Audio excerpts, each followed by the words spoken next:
Hoy empezamos una serie que se llama La Ley de la Gracia. Sí, pues está el título.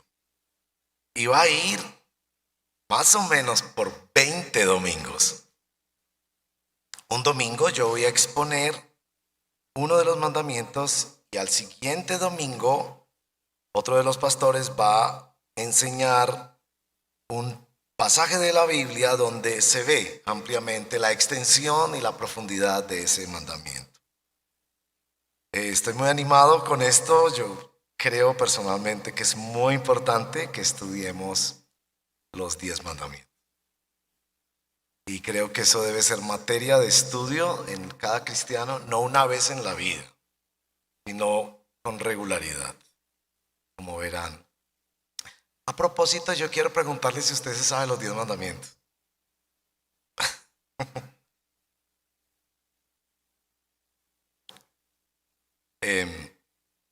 No, bueno, sí deben sentirse mal, pero no deben sentirse tan mal. Esta semana estaba dando una conferencia a pastores sobre todo este tema que es muy amplio y es muy vasto, el tema de cómo interpretar la ley, especialmente en el Antiguo Testamento, donde hay tantas leyes que para nosotros son absolutamente extrañas. Entonces estaba dando esa charlita a los pastores y arranqué con esa pregunta. Hice algo que no voy a hacer esta mañana, pero con pastores sí lo hice. Le entregué una hoja y le dije, escriba los 10 mandamientos. El segundo, tercero, cuarto tienen tanto contenido que les dije, no tiene que escribir todo el contenido, sino la idea principal. Y ninguno de ellos fue capaz de escribirlo los 10.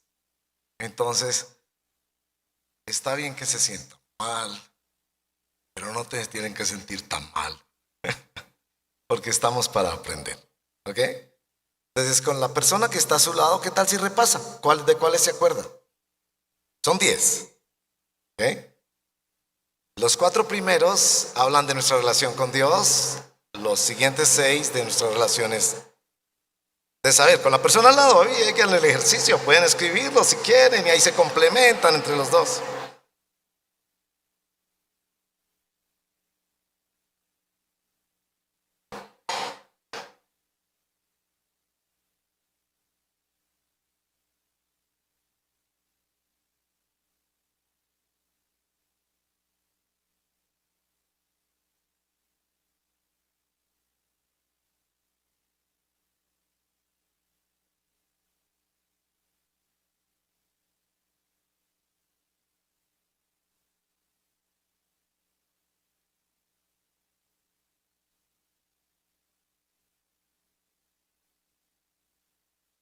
Muy bien, un buen repaso. Veo que algunos ya están chequeando en el celular a ver si cuál les falta. Está bien, está bien, está bien. Ok. Una pregunta curiosa, ya que parecemos una clase chévere. ¿Ustedes sabían que los 10 mandamientos que la iglesia cristiana evangélica protestante en sus confesiones, catecismos y todo ha aprendido en la historia leyendo Éxodo 20, que es donde están, o Deuteronomio 5, son diferentes en un par de aspectos de los 10 mandamientos que aprendimos en la religión popular, en la iglesia católica, cuando no habíamos llegado al evangelio? ¿Saben que hay una diferencia? ¿Saben cuál es la diferencia? Bueno, en el transcurso de la serie van a ver cuál es la diferencia y van a ver que es muy importante reflexionar sobre eso. Porque la iglesia católica salta uno y multiplica otro para poder llegar a 10. Va a ser muy interesante. Y si usted es católico, pues le va a interesar mucho más estar en la serie y entender una perspectiva cristiana de los 10 mandamientos. Bueno, ya que yo les hice la tarea, pues me parece justo que la repasemos, ¿cierto? El primer mandamiento es: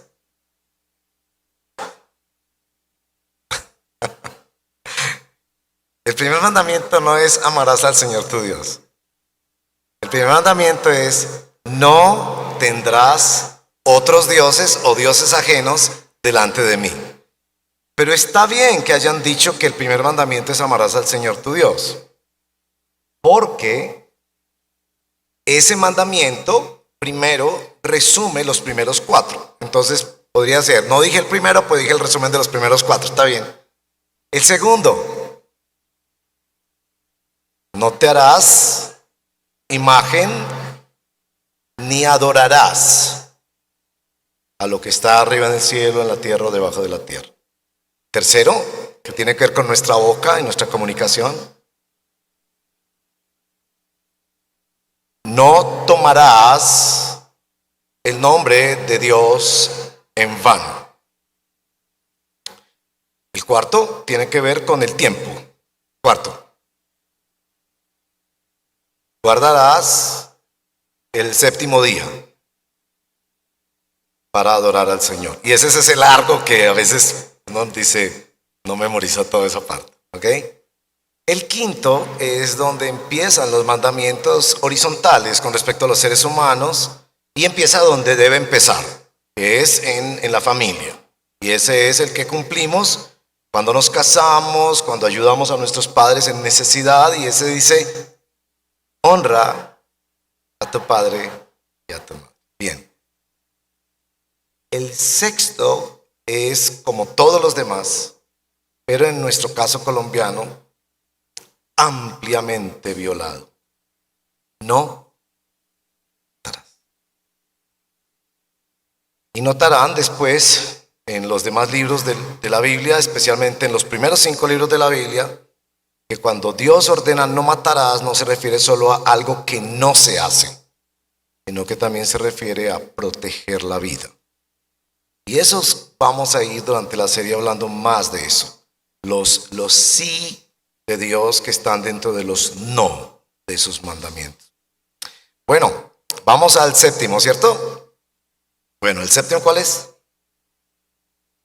Ese tiene que ver con nuestra sexualidad y la fidelidad conyugal y la santidad del matrimonio. El octavo, sobre la propiedad privada, no robe. Mantengas el respeto a la propiedad privada y de allí nace la economía y la posibilidad del desarrollo humano en la economía. El noveno es muy importante y ese se puede resumir también, es no darás falso testimonio. Y el último, y que es muy importante que sea el último, una serie de cosas, pero básicamente es no codiciarás. A propósito, ese último es el último que no es verificable, el único que no es verificable. Todos los demás son verificables. Ese último se queda entre el corazón de la persona y Dios. Y esa es la razón por la que está al final. Bueno, vamos a hablar más de eso y hoy venimos al primer mandamiento. Entonces les invito a abrir su Biblia en Éxodo capítulo 20. Los 10 mandamientos están por toda la Biblia, pero completos, digamos así, en 2 pasajes de la Biblia. Éxodo 20 y Deuteronomio 5. Vamos a Éxodo 20 y los vamos a leer en Éxodo 20. Pero no los vamos a leer todos ahora, porque ya los repasamos. Vamos a leer solo hasta el verso número 3, donde está la introducción y el primero de los mandamientos. Entonces, Dios habló todas estas palabras, diciendo: Yo soy el Señor tu Dios, que te saqué de la tierra de Egipto, de la casa de servidumbre o de esclavitud. No tendrás otros dioses delante de mí.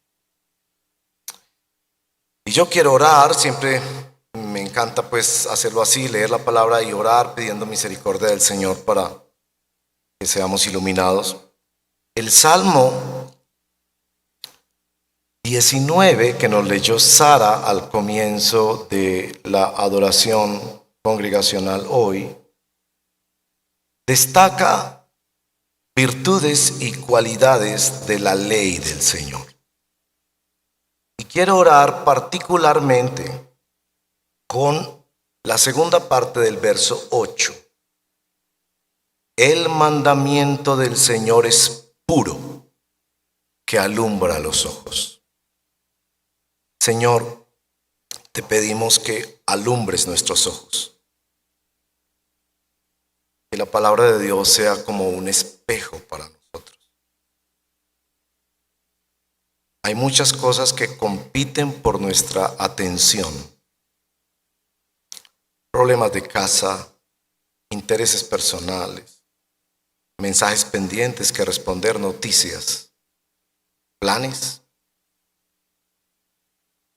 Ayúdanos a ser de verdad alumbrados por tu santa ley.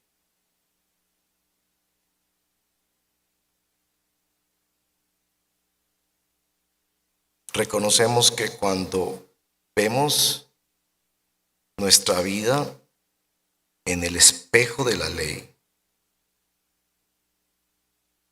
no nos gusta lo que vemos. Pero ayúdanos a quedarnos allí, frente a ese espejo, esperando ver el rostro de Jesús, que se sobreponga, que se revele en medio del malestar de vernos en un espejo que desnuda, que confronta, que incomoda. Te lo pedimos, Señor. Sabemos que esa es la labor del Espíritu Santo. Tomar esta espada que al principio nos ofende y nos duele, pero tomar esa misma espada para sanar y hacer las cirugías del corazón y defender. Amén. Bueno, voy a decir en la introducción que hay un peligro en leer los 10 mandamientos sin la mirada de Jesús. Y puedo describir ese peligro en 2 aspectos. Seguramente hay muchos más aspectos. No leer los 10 mandamientos con los ojos de Jesús, sin duda podría llevarnos, como los fariseos, a construir una religión para los demás. Yo veo 2 cosas fundamentales de peligro. Uno, desconectarnos, porque vemos esto en otra cultura, en un país, en un pueblo antiguo que ya no existe y del que no fuimos parte. Verlo demasiado lejos. O verlo demasiado obvio. Verlo con superficialidad. De hecho, si usted revisa los 10 mandamientos, Pablo lo sostiene así en el libro de Romanos, están escritos en la conciencia humana. Así que usted diría, pues, ¿cuál es la diferencia entre cualquier otra filosofía o política o religión? De hecho, los juristas reconocen que los 10 mandamientos son los que han dado nacimiento a toda la jurisprudencia, a todo el desarrollo legal de los pueblos, particularmente de Occidente. Usted podría verlo tan superficial como he dicho, ya lo sé, obvio que no se debe robar, obvio que yo no debo hablar mal de otra persona, obvio que no debo matar, eso está por todo lado, hasta en las tribus más primitivas, en la selva, hay códigos de esta naturaleza que son bastante parecidos. Y creo que lo único que nos salva de esa desconexión o de esa superficialidad es la mirada de Jesús. Entonces, en la introducción, yo quiero compartir 3 lugares en la Biblia donde aparece Jesús con relación a la ley y donde como que captamos la ley, pero desde la perspectiva de Jesús. Así que permítanme llevarlos a esos 3 lugares. El primero, los 2 primeros son historias, entonces les va a ser un poco más fácil seguirlos. La primera está en Marcos, capítulo 10, verso 13 al 20. Marcos 10, 13 al 20. Es la famosa historia de este joven. Algunos dicen, bueno, no sabemos si era joven o no, pero es conocida la historia como el joven rico. Y voy a leer la historia para que entiendan también el contexto en el que aparece esa historia y cómo termina esa historia. Porque ese hombre, como verán, le hace preguntas a Jesús sobre la ley. ¿Qué debo hacer? Y la respuesta de Jesús es sobre la ley. Y por supuesto yo no me voy a detener a exponer este texto, a profundizarlo, pero sí quiero citarlo como un ejemplo en donde Jesús, en su diálogo de evangelización, pone por delante la ley. ¿Quieres conocer a Jesús? ¿Quieres saber todo esto que yo estoy predicando y enseñando? Tienes que tener una referencia con la ley. Pero ¿cómo es que Jesús lo hace? Marcos 10, 13 al 20. Traían niños a Jesús para que los tocara, pero los discípulos los reprendieron. Cuando Jesús vio esto, se indignó y les dijo: dejen que los niños vengan a mí, que es fundamental como esencia del ministerio del Redil Junior en esta iglesia. No se lo impidan, porque de los tales, de los que son como ellos, es el reino de Dios. En verdad les digo, el que no reciba el reino de Dios como un niño, no entrará en él. Tomándolos en los brazos, es hermoso, ¿no? Los bendecía poniendo las manos sobre ellos. Ese es el contexto. Verso 17. Cuando Jesús salía para irse, vino un hombre corriendo y arrodillándose delante de él, le preguntó: maestro bueno, ¿qué haré para heredar la vida eterna? Jesús le respondió: ¿por qué me llamas bueno? Nadie es bueno, sino solo Dios. Uno, Dios. Tú sabes los mandamientos, ahí está. No mates, no cometas adulterio, no hurtes, no des falso testimonio, no defraudes, honra a tu padre y a tu madre. Maestro, responde el joven, todo esto lo he guardado desde mi juventud, dijo el hombre. Jesús, mirándolo, lo amó y le dijo: una cosa te falta. Ve y vende cuanto tienes, dalo a los pobres. Tendrás tesoro en el cielo, entonces vienes y me sigues. Pero él, afligido por estas palabras, se fue triste, porque era dueño de muchos bienes. ¿Cuánto tendría ese hombre, no? Si ven la lista de los mandamientos, hubo uno que Jesús obvió. ¿Se dieron cuenta cuál Jesús obvió? Ese del corazón del que les hablo. Bueno, este es el caso de un hombre que ve que Jesús da su bendición a niños que no merecen nada, que no han hecho nada, que no son más que niños. Los abraza y los bendice. Los que estudian más estos textos sugieren que este hombre tenía alguna lucha personal y existencial. Tal vez era depresivo, tal vez tenía esas angustias profundas de yo para qué estoy en este planeta. Quizás por sus muchos bienes uno puede deducir que había disfrutado mucho la vida, pero sentía que algo le faltaba. Y cuando ve que los niños reciben sin mérito alguno de Jesús lo que él no tenía, el texto dice: corre, se arrodilla. ¿Qué hay que hacer? ¿Esto cómo se consigue? Y Jesús le cita los mandamientos. Él dice: yo he practicado eso desde mi juventud.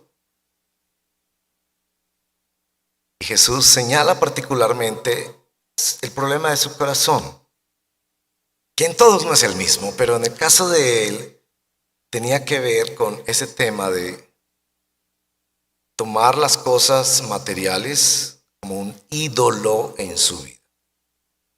Y si nos dejamos atravesar por estos mandamientos, yo creo que todos reconoceríamos aquí que ese asunto de las cosas materiales Son un ídolo en la vida.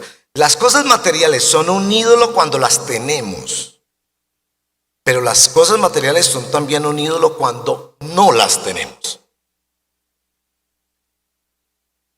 La segunda historia, Lucas capítulo 10, verso 25 en adelante, es otro personaje muy distinto. Este no viene corriendo a Jesús ni se arrodilla. El texto nos dice, le hace esta pregunta a Jesús más como una cascarita, a ver dónde coge a Jesús. Era un fariseo experto en esos asuntos precisamente de la ley. Cierto intérprete de la ley se levantó, ahí viene, y para poner a prueba a Jesús dijo, maestro, ¿qué haré para heredar la vida eterna? Jesús le dijo, ¿qué está escrito en la ley? Es hermoso que la pedagogía de Jesús muchas veces es responder una pregunta con otra pregunta. Y Señor, ¿por qué? Y otra pregunta. ¿Qué lees en ella? Respondiendo el maestro de la ley dijo, amarás al Señor tu Dios con todo tu corazón y con toda tu alma y con toda tu fuerza y con toda tu mente, y a tu prójimo como a ti mismo. Entonces Jesús le dijo, has respondido correctamente. Haz eso y vivirás. Pero queriendo él, este hombre que preguntó a Jesús, justificarse a sí mismo, dijo a Jesús, ¿y quién es mi prójimo? Y usted puede ver la sutileza del diálogo, en que el mismo hombre sabía que estaba siendo atravesado por la ley. Ahora, una cosa que tienen que saber de esos versos es que amar al Señor y amar al prójimo es el resumen de los 10 mandamientos. Eso es claramente testificado, por ejemplo, en Pablo, en capítulo 13 de Romanos, y en otros lugares de la Escritura, que las 2 tablas de la ley, la relación con Dios, la relación con el ser humano, se pueden resumir en amarás al Señor tu Dios, y ahí vienen los mandamientos de Dios, y amarás al prójimo como a ti mismo. Pero el asunto del prójimo, y obviamente esos 6 mandamientos con respecto al prójimo eran el problema. Y a renglón seguido, si quieren leerlo en casa, el Señor le cuenta la famosa historia de el buen samaritano. Porque como preguntó quién era el prójimo, entonces Jesús le respondió quién era el prójimo. El prójimo es el que menos te guste. Y leerán después el final de esa historia. El tercer texto al que los quiero llevar no es una historia narrada por la palabra de Dios, sino un pequeño discurso de San Pablo en el libro de Gálatas, capítulo 4, el verso 4 al 7. En esos versos también se establece una relación entre Jesús y la ley. Y como les he dicho en esta introducción, nos interesa mirar la ley desde la perspectiva de Jesús, con los lentes de Jesús, no con los lentes de nuestra cultura, de nuestros temores, de nuestras experiencias, sino con los lentes de Jesús, el mejor hombre de la historia. Y los cristianos sostenemos por la revelación de Dios, Dios hecho hombre, que murió, resucitó, ascendió y vendrá por segunda vez. Esto es lo que nos dice con respecto a Jesús y la ley, Gálatas capítulo 4, verso 4 al 7. Pero cuando vino la plenitud del tiempo, Dios envió a su Hijo, nacido de mujer, nacido bajo la ley, ¿verdad? Nacido bajo la ley. Esto es que cumplió y se sometió a la ley, a fin de que redimiera a los que estaban bajo la ley, para que recibiéramos la adopción de hijos. Y porque ustedes son hijos de Dios, Dios ha enviado el Espíritu de su Hijo a nuestros corazones, clamando, Abba, Padre. Por tanto, ya no eres esclavo, sino hijo, y si hijo, también heredero por medio de Dios.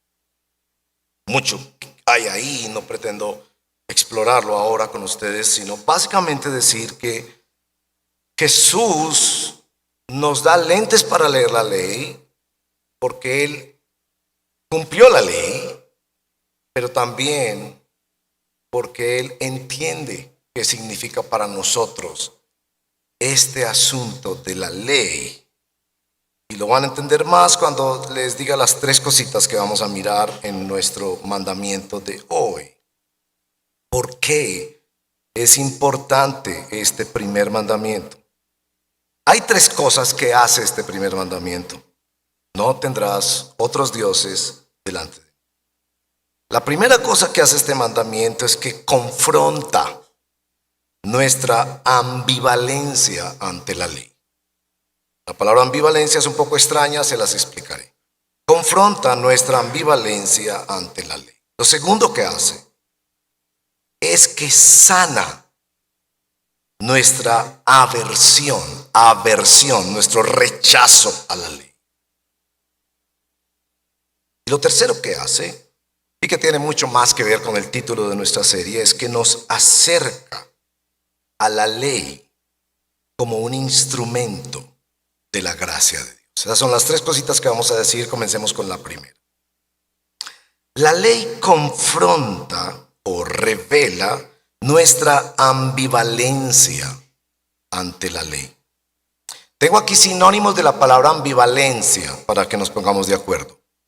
Ambigüedad, duplicidad, contradicción, indeterminado, polarizado. En psicología se dice que la ambivalencia es el estado de ánimo transitorio o permanente en el que coexisten dos emociones o sentimientos opuestos, como el amor y el odio. Lo que quiero decir con ambivalencia es que nosotros odiamos la ley y amamos la ley. Déjeme explicar. ¿A usted no le ha pasado que usted va camino a su trabajo, no ha actualizado su ¿cómo se llama la cosita para las emergencias? Ese cilindro amarillo. Extintor. No ha actualizado el extintor. O no ha pagado todavía el seguro de movilización y de tránsito. Y ve un guarda del tránsito, o el tránsito se le para a usted en la moto al lado y como le hace como ganas de saludar. ¿Usted qué siente? Y puede ser que él se acerca solamente a informarle: señor, hay una cosa ciclística adelante, tome otra ruta. Él no está pensando chequearle a usted, usted empieza a sentir. No. Y si va con la esposa, mucho más, porque las multas están caras. Usted tiene esa sensación de, ley, no. Pero, si usted va, ese mismo día, supongamos que es ese mismo día, va en la moto o en el carro, y hay un señor que va zigzagueando en medio de la vida y poniendo en peligro a todo el mundo, cosa que no se debe hacer. Y usted ve que está sacando su botellita de ron, sabroso, con los amigos en el carro, sacándolo. Y en ese momento, usted ve el guarda de tránsito que se le hace a usted al lado. ¿Usted qué hace? ¡Qué maravilla! Señor guarda de tránsito, cójalo a él. Ese es el punto. Nos encanta la ley para los demás. Nuestros políticos ganan sus campañas a la elección proponiendo nuevas leyes o reformas de leyes. Nosotros tenemos una ambivalencia en cuanto a la ley. Y el mandamiento de no tendrás otros dioses delante de mí nos revela que nuestra ambivalencia en cuanto a la ley es porque nosotros quisiéramos ser Dios. Nosotros quisiéramos ser el árbitro de nuestras vidas. Nosotros quisiéramos decir cuándo se aplica y cuándo no se aplica. Cuándo tenemos todas las razones para evadirla o para que no nos la apliquen, y todas las razones para aplicársela a otra persona. Entonces, lo que concluiríamos ahí de esa ambivalencia es que nuestro problema no es con la ley, sino con Dios. Con reconocer que si existe un Dios, Él gobierna como creador del universo. Y Él también puede gobernar como el que trae justicia. Pero nosotros quisiéramos ocupar ese lugar. Quisiéramos ocupar ese lugar. Y nosotros tomar las decisiones de cuándo sí y cuándo no. Cuando se puede obviar y esperar y aplazar y cambiar. Y cuando bajo nuestro criterio debería aplicarse esto. Entonces lo primero que hace esta ley: no tendrás otros dioses. Es decirnos, ustedes van a fabricar otros dioses. Y el Dios más importante que tú fabricas eres tú. Tú te quieres poner en el centro del universo, o por lo menos de tu universo, o del universo como tú lo concibes, y determinar bajo tus propios términos. Lo que este mandamiento está diciendo es: hay un Dios. Y ese Dios verdadero no va a permitir que tú seas ese Dios. Entonces lo primero que hace este mandamiento es confrontar esta ambivalencia ante la ley. Y lo segundo que hace es que sana nuestra aversión a la ley. Yo no sé si usted es de las personas que tiene la tendencia a discutir mucho sobre las leyes. No todos estamos en el mismo nivel de intensidad sobre eso. Ahí viene eso que llaman la psicología inversa. No sé si saben que en un colegio, yo estudiaba en ese colegio, los profesores veían que no leíamos las carteleras. En los colegios se ponen carteleras. Tal día entrega de calificaciones, tal día no sé qué y no sé qué. A estos profesores se les ocurrió una idea, me pareció brillante, poner un letrero en la cartelera que decía: por favor, no lea esto. De inmediato todos lo querían leer. Es decir, como que la palabra no nos desafía. Nos desafía tanto que los publicistas aconsejan no usar la palabra no. No sé si saben eso, en los comerciales y todo. Entonces sugieren, por ejemplo, en lugar de decir en el metro: no pise la raya amarilla, cosa que me parece muy importante. No pise la raya amarilla. ¿Por qué? Porque está a 50 centímetros de caer en el metro, o de que lo empujen, o en un momento usted pierde el equilibrio. Es buena, es buena. Pero entonces los publicistas dicen: no diga no pise la raya amarilla, porque ahí sí que la van a pisar. Entonces viene la palabra evite. Evite pisar la raya amarilla. ¿Cuál es el problema con la palabra evite? ¿Sabe cuál es el problema? ¿Qué tal si yo le digo a tu esposo: evita cometer adulterio? Entonces este tipo va a venir y va a decir: pastor, yo lo he evitado 360 días de este año. Sí, yo merecería hasta un premio. 360 días lo he evitado. O podría decir: mira, la verdad, con toda sinceridad, yo traté de evitarlo, pero es que la circunstancia, los amigos, la soledad. ¿Cierto que usted no aceptaría eso? El no asegura que es algo determinante y autoritario. O si quiere mejor la palabra autoritativo, porque esa palabra también levanta en nosotros aquello de ahí vienen con el no. Y particularmente en una sociedad como la nuestra, que se enfoca más en derechos que en deberes. Eso es herencia cultural de nuestra sociedad. Nos enfocamos más en derechos que en deberes. Entonces, todos tenemos una aversión y necesitamos ser sanados de esa aversión. Pero para ser justos, yo he hecho una listica que puede ser obviamente limitada por mi limitado conocimiento y puede agregarse otras más. Pero yo he hecho una listica de 4 cosas que generan nuestra aversión a la ley. Sea la ley de Dios, sean las leyes de la moral social, sean las leyes de la familia, de la iglesia, del tránsito, de la DIAN.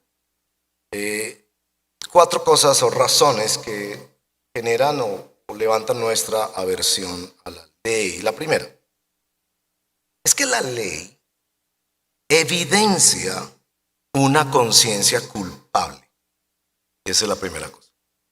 La ley evidencia una conciencia culpable. En el grupo de hombres que estamos estudiando un libro muy valioso sobre la masculinidad, muy bonito el libro, cuentan la historia de Mark Twain. Mark Twain, este famoso escritor, y quien conozca un poquito de la vida de Mark Twain entenderá mejor esa historia.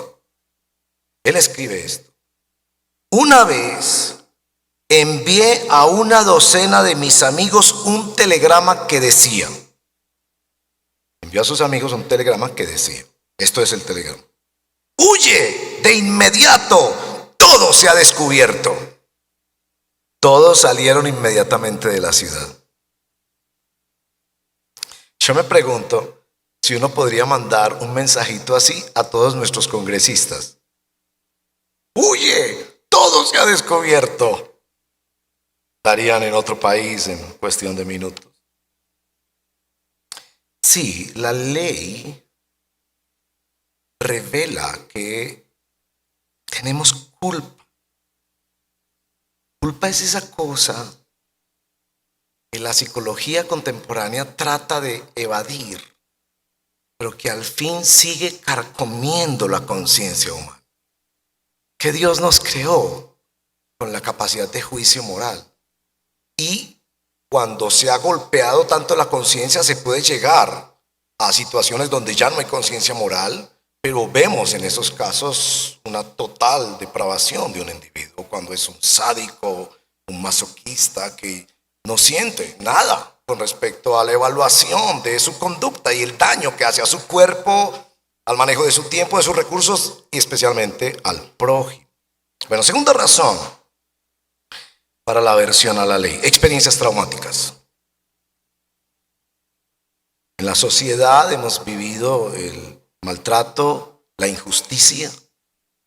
Nuestros viejos decían: es que la ley es para los de Ruana. No sé si habían escuchado ese dicho: la ley es para los de Ruana, como reclamando por la injusticia social, de que leyes se hacen pero solo las cumplen los pobres, los campesinos, los que no tienen acceso a un abogado que le dé 3 vueltas y logre salirse con la suya. Sí, hay experiencias traumáticas también en la familia. Quizás una disciplina extrema ha guiado a que la siguiente generación ni siquiera mencione la palabra disciplina en la formación de los niños. Y también hay que decirlo, experiencias traumáticas de la aplicación de la ley de Dios en la iglesia. Quizás hay en este lugar personas que han sido abusadas y maltratadas en nombre de la ley de Dios. Y esas experiencias traumáticas les ha llevado a una aversión. Yo no quiero hablar de eso, no quiero leer esas partes de la Biblia, o no quiero que me hablen de eso, y voy a huir de cualquier forma de expresión de ley. En cuarto lugar, erróneas interpretaciones de la Biblia. Y aquí tenemos que entender que no es fácil, y por eso necesitamos cada vez que hombres y mujeres más y más se preparen en el estudio de la palabra de Dios, porque no es fácil a veces ver la relación entre el Israel del Antiguo Testamento y todo ese conjunto de leyes civiles, ceremoniales, morales o cruzadas con algo de los tres, y qué relación tienen esas leyes con el Nuevo Testamento y el nuevo pacto que Dios ha hecho con la iglesia. Por ejemplo, Levítico 19:19. ¿Cómo lo interpretamos hoy? Miren lo que dice Levítico 19:19. Mis estatutos guardarán. No juntarán 2 clases distintas de tu ganado. No sembrarás tu campo con 2 clases de semilla, ni te pondrás un vestido con mezcla de 2 clases de materiales. ¿Cómo vivimos esa ley si vamos a respetar la integridad de toda la palabra de Dios, de todo el consejo de Dios? ¿Cómo vamos a vivir esa ley hoy? Y con muchas leyes como esas se abusa y se maltrata a personas, y esas interpretaciones traen confusión. Quizás Donde radica más la lucha de entender la ley es cuando leemos en la Escritura que no estamos bajo la ley, que Cristo vino a librarnos de la maldición de la ley. Eso está en el libro de Gálatas. Pero simultáneamente la Biblia dice que Jesús estableció que había venido no a abrogar o abolir o anular la ley, sino a cumplirla. Y que ni una jota ni una tilde de la ley pasarán hasta que sean cumplidas. ¿Cómo juntamos esas dos cosas? Y a mí me encanta decir que la teología bíblica nace del individuo que lucha con esas tensiones y navega por toda la palabra de Dios, viendo cómo se juntan esas dos cosas, pero también cómo la iglesia en la historia ha planteado que se juntan esas dos cosas y dado argumentos bíblicos para entender cómo se relacionan. Pero las malas interpretaciones han generado a mejor ir a una iglesia donde no se toquen esos textos bíblicos y solo se prediquen ciertos puntos de la Biblia. Finalmente, también produce aversión en nosotros a la ley, expectativas equivocadas. Sin duda, la falsa teología o predicación de la prosperidad propone unas funciones de la ley, ¿no? Si tú haces esto, entonces recibirás lo otro. Y muchas veces esas falsas expectativas de quien va a la iglesia, entonces si yo hago esto, entonces recibiré el otro. Y por supuesto, en el camino se cumple la palabra de Jesús de que en el mundo tendremos aflicción. Entonces las personas rápidamente, cuando no les funciona esa mecánica, esa fórmula que proponen estos señores que predican el falso predicación de la prosperidad, entonces es que no debo hacer nada más con Dios, con la Biblia, porque me dijeron que eso había como una matemática en si yo obedecía dando el diezmo, entonces me volvería rico, famoso, todas esas cosas que se proponen. Aquí deberíamos decir entonces cómo nos sana la Biblia. Cómo Dios a través de su palabra nos sana. Yo creo que hay dos herramientas de la ley. La primera es, conoce la ley de Dios. El salmo que leíamos ahorita repite una y otra vez las gloriosas promesas de la palabra de Dios. La ley del Señor es perfecta, convierte el alma. No te vayas tan rápido con una teoría sobre la guerra en el Antiguo Testamento. Explora más, explora más, explora más. No te vayas con la teoría de que eso era el Israel teocrático y entonces esas leyes todas eran solo para Israel, no interesan para nosotros. Explora más, explora más, explora más. El Salmo primero dice, bienaventurado el hombre que no estuvo en consejo de malos, ni en silla de escarnecedores, ni en camino de pecadores, sino que en la ley del Señor está su delicia, y en su ley medita de día y de noche. Quédese en el espejo. Yo sé que lo que está viendo no le agrada por alguna razón filosófica, personal, ya sea por su culpa personal, por lo que otras personas interpretan, pero quédese ahí, quédese. Y la forma en la que más nos sana es en el propósito. Y eso lo veremos mucho más durante esta serie. El propósito de este mandamiento: no tendrás otros dioses delante de mí. La ley, nos dice Gálatas, la palabra clásica con la que se ha traducido es ayo o tutor. La ley es un pedagogo, un tutor que nos lleva a Jesús. La razón por qué Jesús trata a personas con tan diferentes actitudes, como este joven que se arrodilla o este que le quiere poner una cascarita, es porque la ley, entendida adecuadamente en el consejo de Dios, es la que nos lleva a Cristo. Porque Él cumplió la ley. Porque Él entiende nuestro fracaso frente a la ley. pero también porque Él puede traernos salvación cuando la ley cumple su función de derrotarnos. Yo quiero mostrarles una frase que me ha parecido muy importante en este estudio, escrita por Spurgeon, este famoso predicador inglés, donde él cuenta el lugar de la ley en la predicación del Evangelio. Leamos juntos esa frase. Como muy chiquita, si la alcanzan a leer, bueno, dice así: no creo, está hablando Spurgeon, no creo que nadie pueda predicar el Evangelio si no predica la ley. Destronad la ley y atenuaréis la luz mediante la cual el hombre percibe su culpa. Esto es una pérdida muy grave para el pecador, más que una ganancia, porque disminuye la probabilidad de su convicción y conversión. Yo digo que habéis privado al Evangelio de su auxiliar más capaz, su arma más poderosa, cuando habéis dejado de lado la ley. Le habéis quitado el ayo que debe llevar a los hombres a Cristo. Nunca aceptarán la gracia hasta que tiemblen ante una ley justa y santa.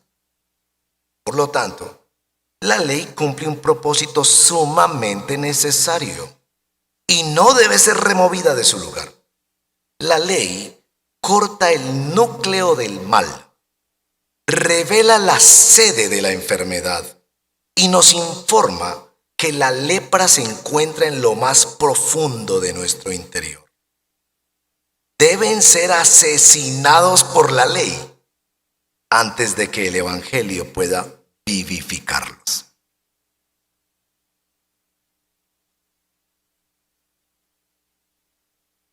La ley, decimos entonces en tercer lugar, es un instrumento de la gracia. Permítame mostrar un aspecto de estos 3 versitos que leímos en Éxodo. Y veámoslo con una pregunta. ¿Cuándo Dios les dio la ley? Y pintemos los 2 escenarios posibles. Ellos eran esclavos en Egipto por 400 años. Escenario número 1. Dios les envía la ley y les dice: cumplan la ley y entonces los libero de Egipto. Escenario número 1. Escenario número 2. Dios los libera de Egipto y después les dice: cumplan la ley. ¿Cuál de los 2 escenarios es el que describen estos versos? Entonces Dios habló todas estas palabras diciendo: yo soy el Señor tu Dios, que te saqué de la tierra de Egipto, de la casa de servidumbre. No tendrás otros dioses delante de mí. ¿Cuál de los 2 escenarios? ¿Qué vino primero? ¿La ley o la redención de Cristo? ¿Qué vino primero? Y esto es muy importante para entender cómo la ley es un instrumento de la gracia de Dios. Dios no está dando la ley para que los seres humanos se salven cumpliendo la ley. Dios está dando su ley para que los hombres, primero, reconozcan su necesidad de ser salvos, ser restaurados en su relación con Dios y vengan a Cristo. Pero está dando también la ley para decirles: esta es la manera en que se conserva un pacto. Ahora, este es un pacto extraño. La ley como instrumento del pacto es un pacto extraño. Porque es un pacto como todo pacto, es una relación establecida entre dos partes, pero es un pacto en el que nosotros no estamos haciendo nada. El que muere es Él, el que cumple es Él, el que toma la iniciativa es Él. Así que va a ser muy importante en nuestra comprensión de los 10 mandamientos entender cómo la ley es dada para revelarnos nuestra necesidad, pero para mantenernos creciendo en ese pacto, en esa relación. Es una relación establecida por Dios. En este primer mandamiento nos están diciendo que es una relación exclusiva y excluyente. Quizás el mejor ejemplo es el pacto matrimonial, donde están el uno al otro diciéndose que esta relación va a ser exclusiva, no habrá otra como esta, y excluyente en tanto está sacando otras personas de esta relación y dejándola solo entre el uno y el otro. Los mandamientos suponen que la relación es amenazada.